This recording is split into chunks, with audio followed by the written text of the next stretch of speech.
Maraming taon matapos ang aming paghihiwalay, aksidente kong nakatagpo ang dating kasintahan na mayaman sa elevator. Nakita niya ang batang babae sa aking mga bisig at nagpakita ng pagkabigla. Ako naman, sa isip ko, muling bumalik ang alaala ng mga nakaraang panahon nang magkahawak kamay sila ng isang kilalang mang-aawit sa isang gabi ng kasiyahan, masayang nag-uusap. Noon, dahil sa aking insecurities, umalis ako nang walang paalam. Nang ako'y nagpasya ng umalis, hinarangan niya ako, may mga luha sa kanyang mga mata, at sinabi, "Umuwi ka. Umuwi ka. Sinasabi kong mahal na mahal kita habang buhay. Ibibigay ko sa iyo ang lahat. Maaari akong maging stepmother ng batang babae. Ngayon ay kaarawan ng aking kuya." Tinawagan niya ako mula sa ibang bansa, at habang buhat ko ang aking pamangkin pumasok kami sa elevator na naglalaro, na nagdulot sa kanya ng tawa, hindi alintana ang mga tao sa paligid. Ang ganda niya. Isa ba siyang malaking bituin? Tanong ng batang babae na may mga mata na nakabukas. Tumingin ako sa poster na nakadikit sa elevator, walang pag-aalinlangan. Nakilala ko si Celeste Reyes. Pagkatapos ng maraming taon, umunlad ng husto ang kanyang karera sa ibang bansa. Nakakita na rin ako ng hindi mabilang na mga patalastas niya. Mukhang interesado ang batang babae sa kanya. Itinuturo ang pangalan sa poster at tinanong ako sa isang matamis na tinig, paano po binabasa ang pangalan na iyon? Tumahimik ako sandali. Ang mga alaala na matagal nang nakabaon ay nagdulot sa akin ng hirap sa paghinga. Pero lahat ng iyon ay tapos na. Pinisil ko ang ilong ng batang babae at sinabing mahina, ang pangalan niya ay Celeste Reyes, isang bituin at negosyante, isang napakahusay na babae, ngunit hindi siya ang tamang kasintahan. Sa mga sandaling iyon, bumukas ang pinto ng elevator, at isang babae ang pumasok na may napakakaaya-ayang boses. "Tinutukoy mo ba ako?" Napansin ng batang babae ang bagong pumasok na babae. Nagulat na sinabi, "Ang ganda mo. Bakit parang ikaw na ikaw sa poster?" Ang tinig na iyon ay pamilyar din sa akin. Kahit tidanggan san, gently tidens tigiras na how. Fijan gesi den ven flitrong jayat. Ya dian kians ban ni en gisnhin. Rididet si death tides voti. New emfxin. Gently idsti kwa alijati ikidi. So, den ki estiti lai ti li edeni dance esti set e. Tilili na bi and then ti and chohai. Ian bisan bians the si, and then kiming ti tig and fk. Te I then sneak did it, sid si di ti sat des di tiet sang haki. Tang is by dan tians ti siyaten. Ti vai an gidi ti di gisura. Fa sovang disas ging ni si kati ni, koon. Titi di hai and kudens. Lai si fakon ka an events. Sumagot ang batang babae sa aking halip, ngumiti kay Celeste Reyes, "Ang ganda mo." Single pa siya, hindi pa kasal. Pinigilan ko ang bibig ng batang babae at muling umalis ng walang salita, sa ilalim ng nag-aalab na mga mata ni Celeste Reyes. Kahit na ilang taon na ang lumipas, bakit sa tuwing nakikita ko siya, ang puso ko ay patuloy na nasasaktan? Habang ang iba ay naglalaro, matapos akong kumain ng mabuti, nagpasya akong lumabas para huminga ng sariwang hangin. Nagsindi ako ng sigarilyo, humitit ng malalim. Sa usok ng sigarilyo, para bang nakita ko muli ang unang bahagi ng aking buhay. Sa mga nakaraang taon, hindi maituturing na maayos ang aking buhay, ngunit hindi naman ito masyadong mahirap. Nakatira na ako sa basement, naghalungkat sa mga basurahan, tumanggap ng limos mula sa iba. Sa mga pinakamasalimuot na pagkakataon, pinilit kong tiisin at malampasan, sa wakas ay nakamit ko rin ang kaunting tagumpay. Gayunpaman, ang mga sugat at insecurities mula sa mga panahong iyon ay hindi kailanman maglalaho. Mahina pa rin ako.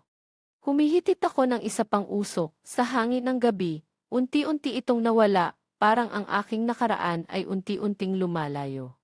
Narinig ko ang mga hakbang na papalapit sa akin, tumingin ako.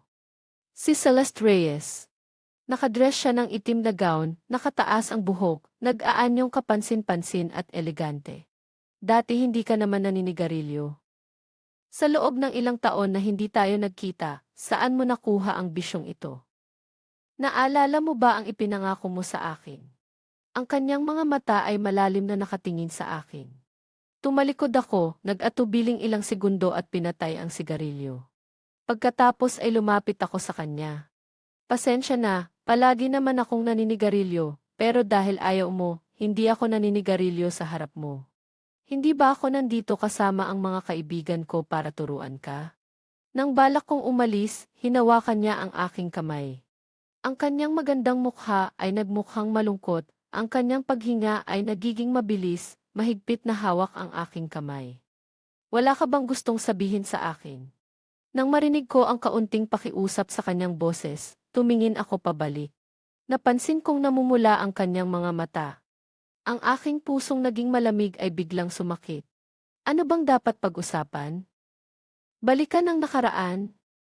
Gisingin ang mga alaala? Mayroon na akong sariling buhay, huwag mo akong guluhin. Pagkasabi nito, pinakawalan ko ang kanyang kamay. Sa unang pagkakataon, nakita kong siya ay naguguluhan. Ang aking ilong ay sumakit, hindi dahil sa awa ko sa kanya, kundi dahil sa aking sarili. Pagkatapos ng maraming taon, sa wakas ay nasabi ko na, hindi ako dapat magpakamaawain, hindi ko siya dapat patawarin.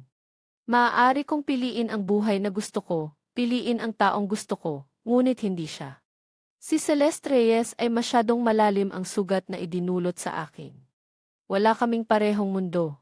Siya ay isang sikat na bituin na pinapansin ng lahat, habang ako ay isang napakababa. Naalala ko ang mga pang-aapi at paghamak na naranasan ko noon, nagpa siya akong umalis. Ang kabayo ay hindi kumakain ng lumang damo. Kung hindi mo ipapaliwanag ng maayos ngayon, huwag kang umalis. Muli niyang hinawakan ang aking kamay, tila nagmamadali. Saan ka na sa mga nakaraang taon? Marami na akong tinanong, ngunit walang nakakaalam. Alam mo ba kung gaano ako natatakot? Hindi nagagalit ka ba sa akin? Tahimik kong pinakawalan ang kanyang kamay. Bakit mo ako hinahanap? Anong galit mo? Ginoong Celeste, hindi ba ako parang isang aso? Kapag tinawag, kapag pinalayas, bakit mo ako hinahanap? Hindi ko sinasadyang ipababa ang aking sarili, kundi sinasabi lamang ang katotohanan. Ang aking pag-alis ay parang pagkawala ng isang ordinaryong aso. Kung siya ay masaya, maaari akong kumain ng karne. Kung hindi siya masaya, o kailang na magutom, baka mapagsabihan pa. Wala namang dahilan para ituring akong kasintahan, ako ay isang aso lamang. Naunawaan ko na hindi kami nagmula sa parehong mundo. Wala namang dahilan para ituring akong kasintahan, ako ay isang aso lamang. Naunawaan ko na hindi kami nagmula sa parehong mundo. Hindi niya ako kailanman ituturing na higit pa. Dahil lang sa sumusunod ako sa kanya. Si Celeste Reyes ay walang sinabing anuman, tanging nakatitig sa akin na parang nais akong tingnan ng mas malalim. Bastos, kumain ka na at umalis, hindi mo ba naisip ang nararamdaman ko? Itinuturing mo ba akong kasintahan? Walang salitang iniwan, walang balita sa loob ng maraming taon, paano mo ako tinrato? Nakilala ko si Celeste Reyes noong kami ay nasa kolehiyo. Dahil sa magkapareho kaming kurso, madalas kaming nag-uusap at mabilis na nahulog sa isa't isa. Noon, ang aking buwan ng allowance ay higit sa 1,000 yuan, habang siya ay namamahala na sa negosyo ng kanyang pamilya, medyo malaya sa pananalapi. Kaya't lahat ng gastos na may kinalaman sa aming relasyon ay siya ang nagbabayad. Ako ay nagmula sa isang karaniwang munisipalidad. Kumpara sa kanya, sobrang magkaiba kami. Hindi ko maunawaan kung bakit sa kanyang social circle, lahat ay nakasuot ng branded na damit, nag-aaksaya ng pera. Siya ay napakamaasikaso, alam niyang may insecurities ako kaya't labis siyang nag-aalala sa aking nararamdaman, iniiwasan akong makisalamuha sa mga taong iyon. Hindi niya kailanman sinabi sa akin ang tiyak na gastos, palaging sinisikap na ibigay sa akin ang pinakamainam. Habang ang mga kaklase ay nag-aalala sa mga re-exams at mga kinakailangang aralin, kami ay naglakbay sa iba't ibang panig ng mundo, nagromansa sa Turkey, nag-cruise sa ilalim ng Eiffel Tower sa Paris. Sa ilalim ng mga bituin sa ilalim ng dagat sa Thailand at sa 36 na estado sa Amerika. Sa ilalim ng paglubog ng araw, isang gabi ng kasiyahan sa Shanghai ay sapat na para sa isang buong taon ng gastusin ng isang karaniwang pamilya. Ngunit lahat ng aking naranasan ay hindi nakabatay sa aking sariling kakayahan. Para sa akin, ito ay isang ilusyon. Sa pagitan ko at siya ay may isang distansya na hindi maabot.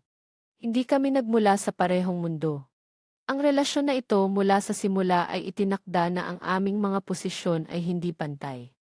Ako ay isang kidlat na nagliliyab sa kanyang landas sa buhay. Hindi kami maaaring maging tulad ng mga karaniwang magkasintahan na nag-uusap tungkol sa mga pangangailangan sa buhay at pang-araw-araw na pamumuhay. Hindi rin kami makapanood ng scene na parang isang karaniwang date. Parang laging abala siya sa trabaho. Isang mensahe na hindi pa niya nababasa, maaaring tumagal bago siya makasagot. Dahil dito, palagi akong nakakaramdam ng pagkabahala. Kahit na nagkakasama kami, hindi naman alintana ng mga kaibigan niya kung ano ang pangalan ko. Para sa kanila, isa akong taong madaling mapalitan. Dahil sa aking insecurities at kawalang kapangyarihan, at dahil sa aking walang halaga na pag-ibig, palaging siya ang may kontrol sa aming relasyon. Hanggang sa isang pagkakataon, nalaman kong dumadalo siya sa isang event. Kebet nandyan ako malapit, kaya't nagpunta ako. Nakita ko siyang nakahawak sa braso ng isang kilalang mang-aawit habang naglalakad sa red carpet. Napaka-perpekto niya.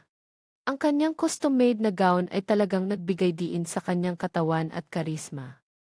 Magkahawak sila ng kamay at ang ngiti nila ay napaka-sweet, parang isang normal na magkasintahan. Tahimik akong nanatili pero labis akong nadurog. Wala akong nasabi, tahimik na umalis mula sa liwanag sa tabi niya, dahan-dahang bumalik sa dilim. Alam kong ang aking presensya ay nagiging abala lamang sa kanya. Ang buhay niya ay tiyak na nasa ilalim ng mga ilaw ng entablado, habang ako ay isang ordinaryong tao lamang. Napaka-perpekto at kahanga-hanga niya, kahit anong gawin ko, hindi ko siya kayang abutan. Ang pakiramdam ng kawalang kapangyarihan at pagkalayo na iyon ay talagang bumagsak sa akin. Sa isang tahimik na gabi, umalis ako sa bahay na binili niya para sa akin, pumasok sa dilim habang ang malamig na hangin ay humuhuni, walang pamamaalam, walang salitang paalam. Pinutol ko ang aking numero ng telepono at kinansela ang lahat ng paraan ng pakikipag-ugnayan upang mawala ako sa mundong ito.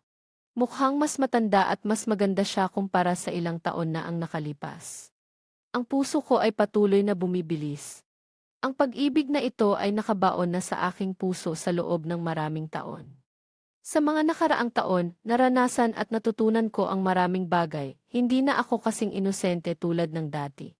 Kapag humaharap sa mga problema, madalas kong isinasalang-alang ang mga benepisyo at panganib. Maingat na sinusuri ang mga panganib at mga kahihinatnan. Ako at si Pamela Bansag ngayon ay naging mga estranghero sa isa't isa.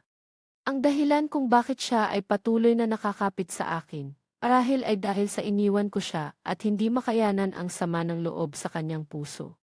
Para sa mga katulad niya, mula sa kanilang kapanganakan ay nasa linya ng pagtatapos na, hindi alam kung ano ang pagkatalo at hindi rin alam kung ano ang hirap. Kung siya ang nag-iwan sa akin noon, marahil sa loob ng maraming taon ay nakalimutan na niya ang aking pangalan. Para sa kanya, ang aking kahulugan ay napakasimple. Ang unang pag-ibig sa kolehiyo, ang malinis na pangungulila ng maraming emosyonal na sandali na nakaukit sa kanyang alaala.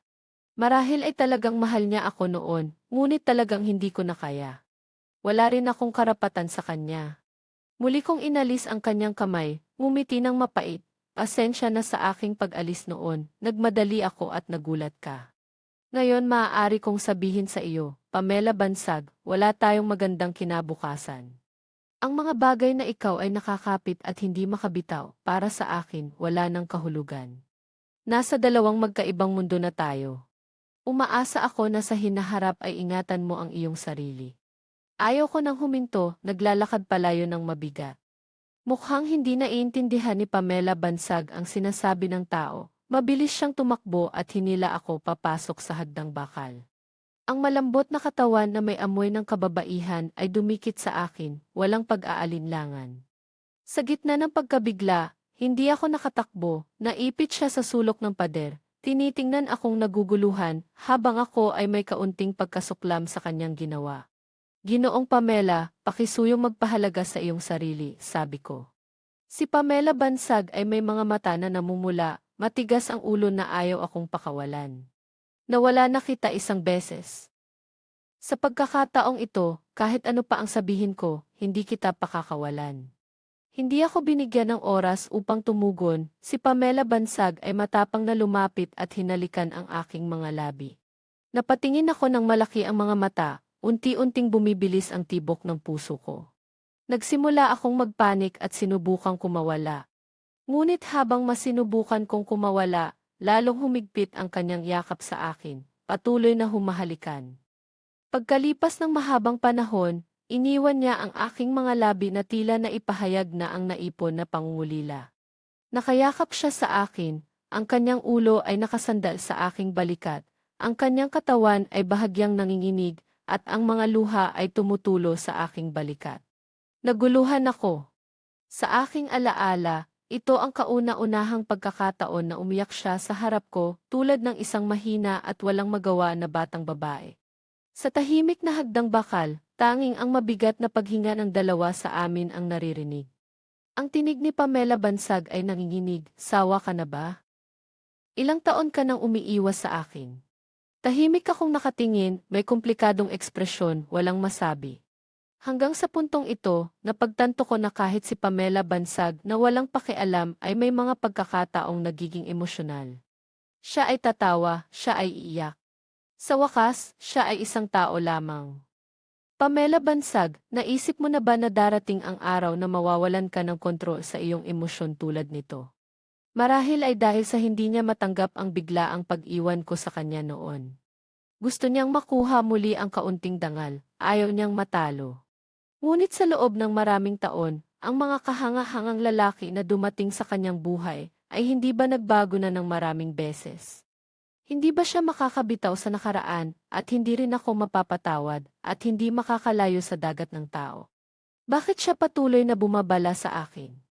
Nang unti-unting lumalambot ang kanyang emosyon, sinubukan kong dahan-dahang itulak siya palayo. Kung sasabihin ko, maniniwala ka ba? Nakita ko ang pagkabahala sa kanyang mga mata at unti-unting nagiging madilim ang kanyang tingin. Hindi ko siya binigyan ng pagkakataong makipag-usap, diretsong lumabas ako. Nakita ko ang aking kuya na naghahanap sa akin. Nang makita ang aking mukha na hindi maganda, nag-alala siya at tinanong, ano nang nangyari? Hindi mo ba gusto ang atmosfera ngayong gabi? Bakit hindi ka masaya sa kaarawan ko?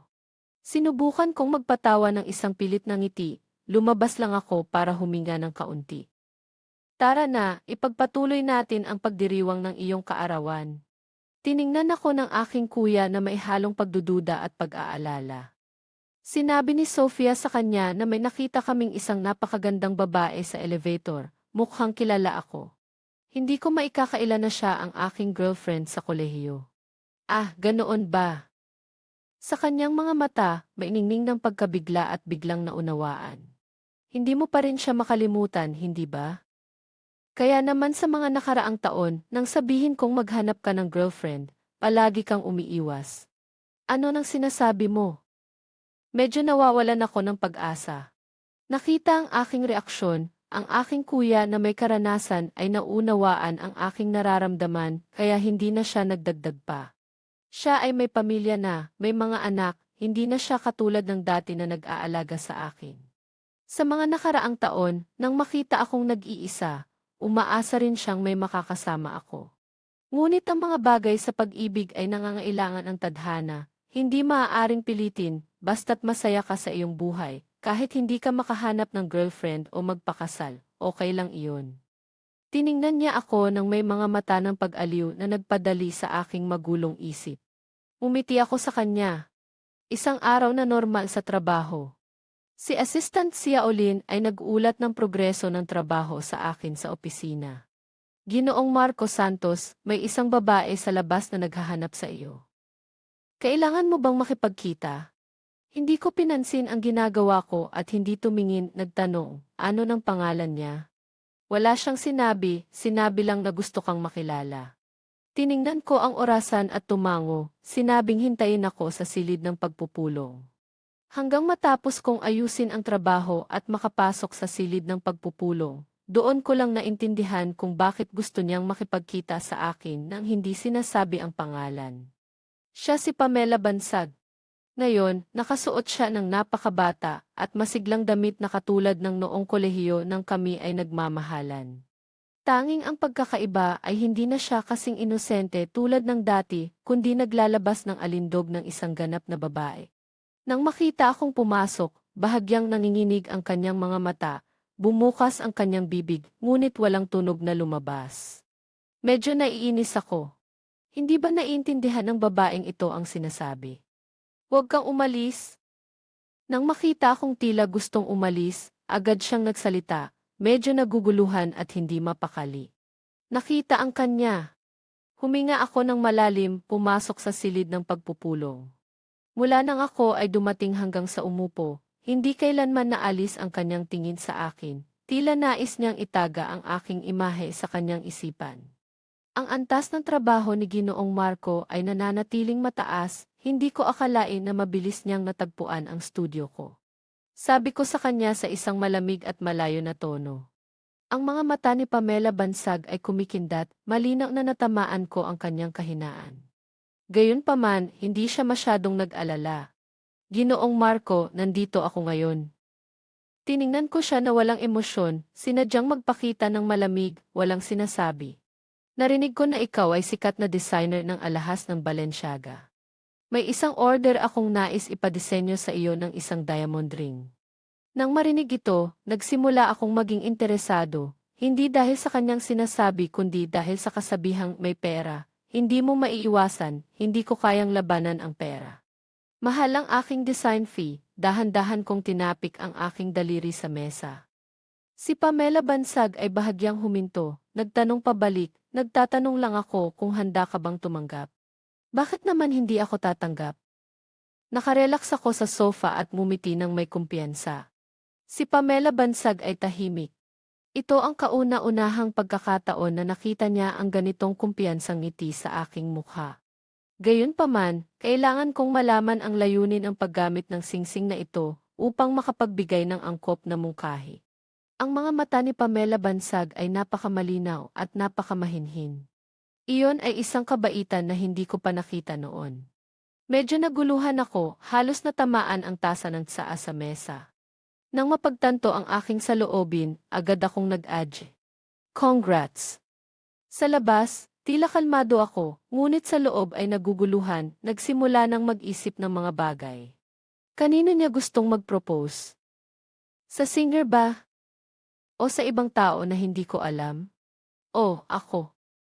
Bakit ako nagmamalasakit ng ganito? Marco, siya ay isang babae lang na hindi mahal ka. Nahihirapan ka ba?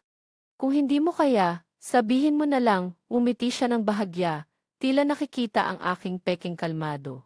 Mas naging relaxed siya, unti-unting nangunguna sa pag-uusap tulad ng dati nung kami ay nagmamahalan. Parang lagi niyang kayang kontrolin ang lahat, kahit ang puso ko. Madali lang, pinigilan ko ang kirot sa aking puso, hindi pinapayagang mag-isip ng kung ano-ano. Pero ang ngiti niya ngayon ay tila pilit. Kung may ibang design na gusto si Jen, Pamela, maaari siyang makipag-ugnayan sa aking assistant. Pagkatapos ay magbibigay ako ng isang design para kumpirmahin, pahintulutan niyo akong umalis na. Tumayo ako at inayos ang aking fitted suit na handang umalis, ngunit tinawag niya ako pabalik. Walang dahilan para abalahin ang iba, makikipag-ugnayan ako sa iyo ng direkta. Ang taong gusto kong ihandog ay napakapiki, susundin ko ang lahat ng sinasabi niya. Kung sakaling magdisenyo ka ng isang bagay na hindi niya gusto, magiging mahirap para sa akin. Ayaw kong maging sanhi ng kanyang pagka-disappoint. Duda ka ba sa aking kakayahan? Naasar ako sa sinabi niya. Hindi naman. Si Pamela Bansag ay ngumiti na parang isang reyna na maihawak sa lahat, naglalabas ng nakamamatay na alindog. Marco, matagal na tayong magkakilala. Sa bagay na ito, hindi ka ba tutulong? Gusto mo bang maging mahirap ang sitwasyon? Gusto mo bang maging mahirap ang sitwasyon? Pagkatapos niyang sabihin iyon, bahagyan niyang itinaas ang kanyang pang-akit na baba bilang senyales patungo sa mga katrabaho sa labas ng silid. Maliwanag ang banta, hindi na kailangang sabihin pa. Talo na ako. Ayaw kong malaman ng mga katrabaho sa opisina ang tungkol sa aking relasyon. Nang kinuha ko ang telepono ko upang idagdag siya sa WeChat, ang kanyang mga labi ay umikot sa isang ngiti, hindi maikubli ang kasiyahan sa kanyang puso. Matapos makuha ang aking WeChat, biglang tumigil si Pamela Bansag sa panggugulo sa akin. Hindi lang siya hindi nagpadala ng mensahe, kundi pati ang progreso ng design ay hindi niya tinanong, tanging ang notification ng friend request sa unang araw. Para dito, ako ay labis na nasisiyahan at komportable. Unti-unti ko ring nalimutan na may isang tao tulad niya sa aking friend list. Tinanong, tanging ang notification ng friend request sa unang araw. Para dito, ako ay labis na nasisiyahan at komportable. Unti-unti ko ring nalimutan na may isang tao tulad niya sa aking friend list. Pero hindi ko inaasahan, pagkatapos ng maraming taon, sa araw na ito ay muling makikita ko ang singer na minsang nakayakap kay Pamela Bansag. Nang umuwi ako mula sa trabaho, habang naghihintay sa pintuan ng elevator na bumukas, aksidente akong nabangga ang isang lalaking nagmamadali palabas. Bago ko pa man siya mahinga ng tawad, narinig kong nagtataka siyang nagtanong, Marco Santos. Napamura ako sa gulat at saka ko lang napansin ng mabuti ang lalaking nasa harap ko. Sa loob-loob ko, hindi ko maiwasang makaramdam ng matinding pag-alon, huminga ng malalim. Paano niya nalaman kung sino ako? Nakatayo lang ako roon na parang na-stone. Umiti siya ng bahagya habang tinitingnan ako, nakatira ka dito, Marco. Awkward akong tumango, kaka-move in ko lang, kakasara ko lang. Sa loob ko, parang may malalaking alon na bumabalot. Ang taong gustong ipakasal ni Celeste Reyes ay hindi siya, di ba? Tinitigan niya ako ng may malalim na kahulugan na nagpasimulang magpataas ng kilay ko. Nang mga oras na iyon, nagkamalay ako at iniabot ang kamay ko. Miguel Reyes, kuya ni Celeste Reyes. Madalas akong banggitin ng kapatid ko. Tinitigan ko ang kamay niya, parang wala akong naiisip. Pareho silang apelyido na at siya ang tunay na kapatid. Kaya pala ang taong nakayakap sa kanya noong gabing iyon ay ang kanyang kuya, hindi nakakapagtaka kung bakit sila bagay na bagay. Habang nag-iisip ako kung bakit siya biglang bumili ng bahay dito, naisip ko na dahil sa akin. Nakita niyang nakatunga nga ako at hindi ko siya nahawakan, medyo nahihiya siya ng isang saglit pero ngumiti pa rin. Magandang lugar ito, tara, uminom tayo ng tsaa sa bahay ko. Hindi pa ako nakakabawi, pumasok na siya sa bahay. Gusto ko sanang sampalin ang sarili ko. Hindi ba't parang nagdadala ako ng lobo sa bahay? Pero ang impormasyong iyon ay sobrang dami, ang isip ko ay parang buzing pa rin at hindi makabawi. Walang tsaa, pwede bang tubig lang? Walang problema, basta may mainom. Mas gwapo si Miguel Reyes sa personal kaysa sa Tsi, at napakapulit at maayos makipag-usap. Mula nang pumasok siya sa bahay, patuloy siyang tinitingnan ako na para bang may malalim na kahulugan sa kanyang mga mata na nagpasimulang magpabigat sa akin, pero hindi ko magawang paalisin siya. Ayaw mo bang malaman kung paano ko nalaman ang tungkol sa iyo? Hindi pa tayo nagkikita, di ba? Umupo siya sa sofa at sinubukan ang lambot nito, saka tumingin sa akin. Tahimik ako. Uminom si Miguel Reyes ng isang lagok ng tubig at dahan-dahang nagsalita. Matapos kayong maghiwalay, saka ko lang nalaman ang tungkol sa iyo. Parang nawala sa katinuan ang kapatid ko, ginamit ang lahat ng koneksyon para hanapin ka sa buong mundo. Hinukay ang bawat sulok, pero hindi pa rin siya nakahanap.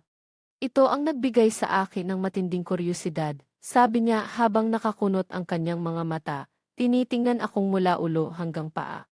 Anong klaseng lalaki ang makakapagpabago sa kapatid ko ng ganito? Nakikita siyang unti-unting nalulumbay araw-araw. Sinabihan ko siyang huwag masyadong magpakatanga sa isang ordinaryong lalaki. Pero sabi niya kung wala ka sa mundo, ayaw na niyang mabuhay mag-isa.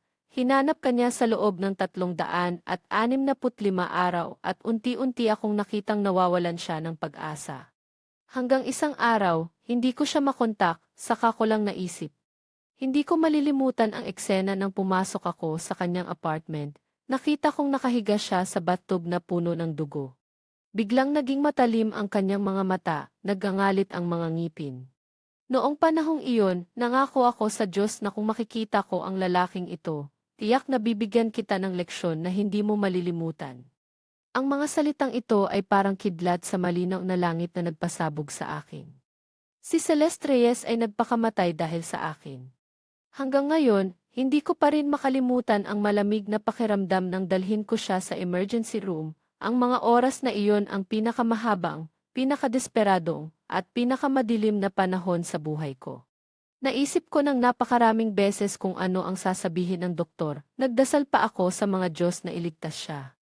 Pero hindi ko inasahan na nang siya ay nailigtas. Nang magbukas ang kanyang mga mata, ang unang tanong niya ay puno ng sakit.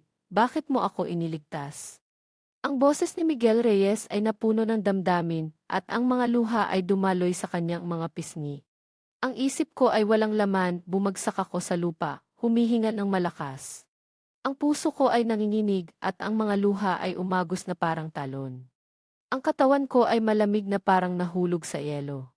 Hindi ko man lang maramdaman kung ang puso ko ay patuloy pang tumitibok. Pinunasan ni Miguel Reyes ang mga luha sa sulok ng kanyang mata. Pinipigilan ang galit at malamig na nakatingin sa akin na nakaupo sa sahig. Dapat kang magpasalamat na kaya mo pang umiyak, kung hindi, mararanasan mo ang sakit na dinanas ng kapatid ko noon. Dapat ka ring mahiya sa buong buhay mo, dahil sa sariling kamay mong itinulak ang isang babaeng labis na nagmamahal sa iyo, at hindi makalimutan ka. Pasensya na, pasensya na. Patuloy ang pag-agos ng aking mga luha. Bawat hininga ay masakit na parang sinaksak ng kutsilyo, halos hindi makapaghinga. Kuya Miguel, talagang may kasalanan ako sa kanya. Talaga namang may kasalanan ka sa kanya. Biglang sumugod si Miguel Reyes at hinawakan ang kwelyo ko. Tinitigan akong may galit, hindi ako lumaban at hinayaan siyang ipahayag ang galit. Ito ang presyo na kailangan kong bayaran para kay Celeste Reyes. Unti-unting humupa ang emosyon ni Miguel Reyes. Binitiwan niya ang kwelyo ko at umupo ulit sa sofa, sinabing hindi ko siya masisisi. Dahil masyado siyang matigas ang ulo. Kapag nagpasya siya sa isang tao, kahit si Yuho ang Tianchi, ay hindi makakapigil sa kanya. Huwag mong isipin na ang kanyang malamig na anyo ay tila walang pakialam sa anuman. Sa katunayan, mahal na mahal ka niya higit pa sa kanyang sarili, ang pagmamahal niya sa iyo ay nakaukit sa kanyang kaluluwa. Tumayo siya at inayos ang sarili, malamig na tinitigan ako. Ngayon na bumalik ka, wala akong pakialam kung makakapag-ayos kayo o hindi. Umaasa lang akong maipaliwanag ninyo ang mga hindi pagkakaintindihan, kung mangahas kang saktan siya, kahit saan ka magtago, hindi kita patatawarin. Pagkatapos niyang sabihin iyon, tiningnan niya akong mabuti, humihikbi ng malamig at umalis. Mula sa kanyang huling tingin, nabasa ko ang galit, kawalang magawa at pagmamahal ng isang kuya para sa kanyang kapatid. Ang napakalaking dami ng impormasyon ay naging isang pakiramdam ng pagkakasala na sumalakay sa aking isipan. Bumagsak ako sa lupa at umiyak ng malakas. Ito ba ay lungkot? O may iba pang dahilan? Hindi ko alam. Ang matinding pakiramdam ng pagkakasala at kawalang magawa ay nagbigay sa akin ng kakulangan sa kakayahang mag-isip. Naisip kong dapat akong huminto, kailangan ng oras upang maunawaan ang mga pangyayaring ito, at kailangan ko rin ng oras upang ayusin ang relasyon ko kay Celeste Reyes. Mabilis na lumipas ang panahon, dumating ang katapusan ng linggo. Dapat sana ay magpaparelax ako, pero tinawag ako ng isang dating kaklase na matagal nang hindi nakita na pumunta sa bar. Hawak ko ang baso ng alak at uminom ng mabilis. Ang malalakas na tunog ng musika at ang mga katawan na sumasayaw sa dance floor ay nagbigay sa akin ng pakiramdam ng pagkabahala. Isang grupo ng mga kaklase ang nagkukwentuhan pero hindi ako nakisali. Lumapit si Paolo na may hawak na baso ng alak. Kung hindi ko ito nakita sa sarili kong mga mata, sino ang maniniwala na si Celeste Reyes ay ganito ka-obsessed? Huwag nang sabihing ikaw, kahit kami ay hindi makapaniwala sa mga sinabi niya. Uminom ako ng isang lagok at naubos ang laman ng baso. Nagpatuloy ang mga kaibigan sa tabi. Noong una, akala ko ang mga mayayamang dalaga tulad ni Celeste Reyes ay naglalaro lamang sa pag-ibig. Ang kanyang ugali sa iyo ay tila walang pakialam. Tinitingnan kanya na parang isdang nahulog sa lupa.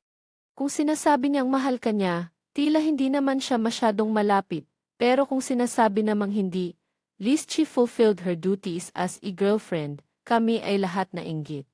Ngumiti si Paolo ng may komplikadong damdamin at nagbuhos ulit ng alak para sa akin. Sa totoo lang, pagkatapos ng insidente noon, si Celeste Reyes ay naghanap sa akin. Ang hitsura niya ay parang isang bilanggo na nagmamakaawa sa akin na sabihin ang kinaroroonan mo. Noon ay nagalit ako at sinabing hindi ko alam. Ngayon ay naiisip ko na kung sinabi ko sa kanya noon, marahil ay hindi nangyari ang lahat ng ito. Nahihiyang umiling siya at inubos ang baso ng alak na sobrang pait na halos mabilaukan. Huwag nang pag-usapan ang mga hindi magandang alaala, dapat tayong magsaya ngayong gabi, muling nagbuhos si Carlos ng alak para sa akin. Wala akong nasabi, sa loob ko ay parang may mabigat na bato na nakadagan, napaka na kahit ang alak ay hindi makapagpahinga sa akin. Ininom ko ang alak ng isang lagok at maingat na ibinaba ang baso sa bar. Uwi na ako, mag-enjoy kayo. Si Paolo at Carlos ay nagiging pula ang mukha at tila may gustong sabihin, ngunit naputol ng isang boses ng babae, Marco Santos, lasing ka na, hayaan mong ihatid kita pa uwi. Ang nagsalita ay si Jasmine Cruz, kaklase namin noong high school. Nang malaman niyang umuwi ako, madalas siyang nagtatanong tungkol sa akin at nag-aalala sa lahat ng bagay na may kinalaman sa akin. Sa isang nakaraang pagtitipon, sa ilalim ng impluwensya ng alak, namula siya at sinabi sa akin na gusto niya ako. Pagkatapos ay sinabi ni Christina sa akin na talagang matagal na siyang mailihim na pagtingin sa akin mula pa noong high school. Pero ako ay mabagal ang reaksyon at na-miss ang kanyang mga pahiwatig. Salamat, hindi na kailangang mag-abala, sasakay na lang ako ng taxi pa uwi. Ngumiti ako at tumanggi na nagdulot sa kanya ng kaunting pagkalito. Umiti ako at tumanggi na nagdulot sa kanya ng kaunting pagkalito.